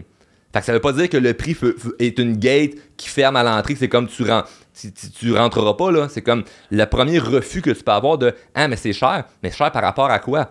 Tu sais, si quelqu'un m'appelle pour une conférence, puis qu'il se dit « Ah, ben oui, moi, un budget de 500$, ça va faire la job. » Et Chris, t'auras pas drôlement inspirant 500$, tu comprends? À moins que tu sois une école, tu sais, puis ça me fait plaisir d'aller dans des places... Comme ton école secondaire, où tu vas inspirer des jeunes sais-tu combien je le fais? À lâcher l'école pour travailler dans une ferme et vendre des capotes. Non, je viens. Ben, sais-tu combien que je le fais, cette conférence-là, à mon école? 0. Ben oui. J'aurais dit, moi, c'est 0, puis je veux aller là gratuitement parce que c'est un beau check dans la liste d'accomplissement. C'est un beau clin d'œil de vie. Mais bref, tout ce qui est au niveau du prix, je comprends le malaise que les gens peuvent avoir. Cependant, moi, je continue à me dire que, Chris, quand je vais à l'épicerie, là, ça me coûte de quoi? Là? C'est pas un sourire à la caisse. Puis tu dis, ah oui, tu peux y aller parce que toi, t'es gentil aujourd'hui. On vit dans un monde capitaliste où si t'as pas une bonne relation avec l'argent, ça va être calissement dur pour toi. Là. Fait que t'es mieux de régler ton problème relationnel que toi avec l'argent. Parce que c'est une relation. Là. Ouais. T'as une relation confirme. avec l'argent par rapport à ton enfance, tes croyances limitantes, tout ça, là, c'est un reflet de mais comment ta vie va être gérée. Parce qu'il y a des gens qui vont avoir un bon temps d'argent, ça leur brûle dans les mains. Pourquoi? Par rapport à quelque chose, comment ils gèrent leur relation avec l'argent. D'autres personnes, ils vont avoir un gros montant d'argent, ils vont tout économiser, puis ils vont jamais dépenser parce qu'ils ont peur de perdre. C'est encore une fois d'une croyance qu'ils ont avec l'argent. Mais quand tu es bien, puis t'es à jour émotionnellement par rapport à ta relation avec l'argent, t'as pas cette espèce de conflit-là interne de « mais j'ai peur que les gens trouvent ça trop cher ou pas assez cher ou qu'est-ce que le monde va dire ». T'es plus là-dedans. Tu te sens bien avec ce qui rentre, qui sort. Puis moi, l'argent, je vois vraiment ça comme... Puis là, c'est d'un côté plus spirituel. Peut-être il y en a peut-être que je vais perdre là-dedans, mais c'est de l'énergie, là. Je dis, moi, je calcule pas chaque jour combien je fais d'argent, là. Je calcule pas ça, là. Je calcule même pas chaque mois combien je fais d'argent, là. L'argent que tu reçois, c'est de l'énergie que tu renvoies par rapport... Oui. Puis c'est normal que je fasse de l'argent. Regarde tout le bien que je fais. Pourquoi je devrais me sentir mal? C'est comme, je fais tellement de choses bien, puis je suis tellement aligné. C'est comme, c'est avec mon cœur, je fais des choses avec sincérité. Avec sincérité, avec transparence, je me sens bien. Il n'y a pas de sentiment d'imposteur parce que j'ai l'impression que je fais quelque chose juste pour une raison. C'est non, je l'ai dit, il y a deux raisons. C'est l'entreprise, on veut que ça grossisse, puis on veut changer des vies. Mais vu que les deux sont faits ensemble, là, pourquoi je me sentirais mal qu'un mois il y ait tant d'argent, puis un mois il y en ait un peu plus, un peu moins? C'est comme, c'est l'énergie que j'envoie dans l'univers, puis moi, ça me revient. Là. Fait que je suis pas surpris qu'à 26 ans, il y a plus qu'1 million qui est rentré. Je l'avais écrit 7-8 ans avant, puis toutes mes actions étaient alignées avec ce que vraiment je ressentais au fond de moi. Puis je réglais toutes mes croyances limitantes au passage. Parce que toutes ces choses-là de « je cherche trop cher », « qu'est-ce que le monde va penser », le challenge que je me suis mis, le défi, l'accomplissement, tout ça qu'on parle depuis tantôt, là, c'est « t'es-tu cohérent avec toi-même? » Puis est-ce qu'à chaque jour, tu fais ce que c'est que tu dois faire, malgré qu'il y a plein de montagnes russes émotionnelles là-dedans? Fait comme, oh, je me sens pas bien aujourd'hui par rapport à telle réaction que quelqu'un a. Oh, je me sens pas bien par rapport à telle affaire au niveau de l'argent. Pourquoi j'ai ce problème avec l'argent? Moi, mes problèmes avec l'argent, là, c'était, je l'accumulais, puis je voulais pas la dépenser parce que j'avais peur d'en perdre. Pourquoi? J'ai grandi dans une famille que l'argent, c'était tabou, puis c'était, faut pas en manquer, faut pas en manquer, faut pas en manquer, faut pas en manquer. Puis les chicanes que je voyais autour de moi, ça avait rapport avec l'argent. Moi, je voulais pas manquer de l'argent. Mais maintenant, qu'est-ce qui arrive? Je m'en en souffrir parce que c'est comme j'ai de l'argent, mais je roule pas avec un char que j'aime, j'ai pas de maison qui me plaît, j'ai des vieux vêtements, je me sens pas. Puis là, je me satisfais en me disant que moi, mais les riches, là, c'est mieux d'avoir de l'argent, d'être riche que d'avoir l'air riche. Mais j'étais pas bien là-dedans, là.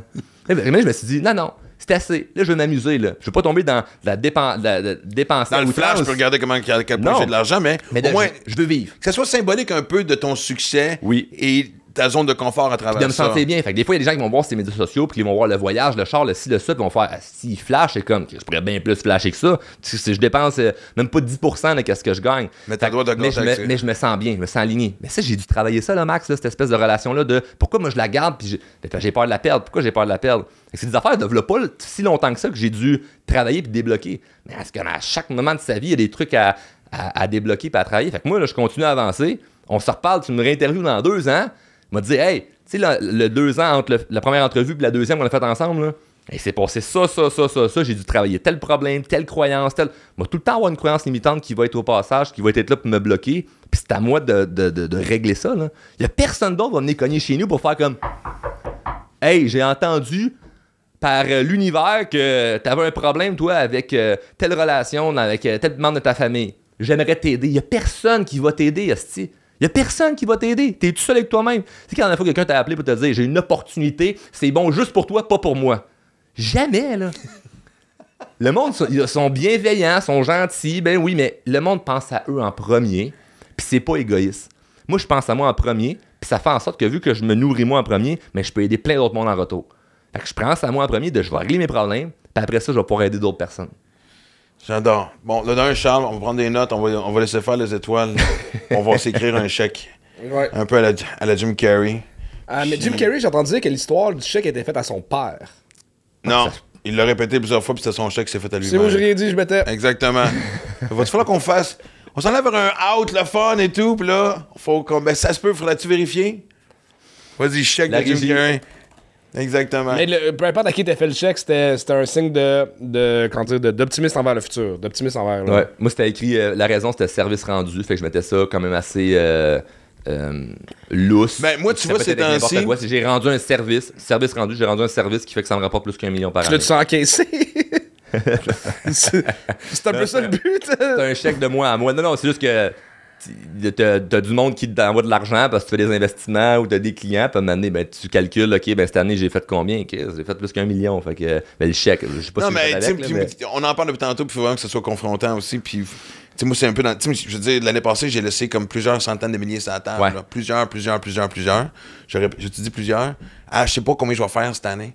Puis, je ne change pas mon rythme de vie. Déjà que je suis pas non plus, tu sais, je veux dire, parce que j'ai l'impression que pour moi, quand ce que tu viens de dire, oh mon Dieu, je vais t'en manquer, oh mon Dieu, blablabla, c'est comme dire, j'en referai plus jamais. Ouais. Tu freines cette espèce de flow-là que si t'es dans cette espèce de réticence-là de non, je calcule toutes mes dépenses, t'es juste sur la défense, t'es pas dans l'attaque.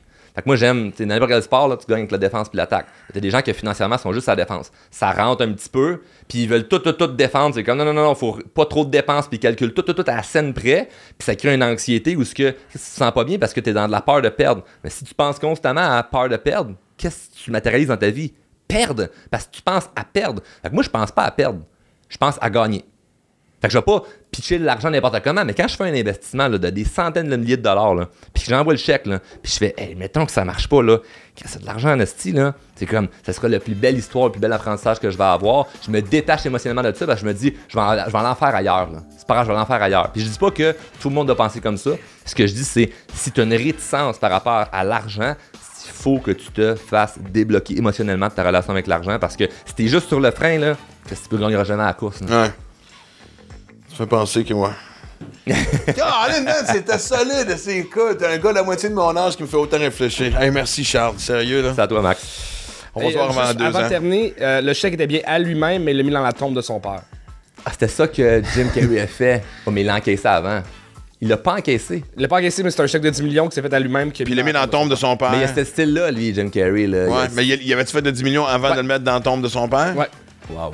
Ce qui arrête l'autre, c'est qu'il met juste carrément 10 millions dans la tombe de son père. Cash. Hey, merci Charles. Merci, Max.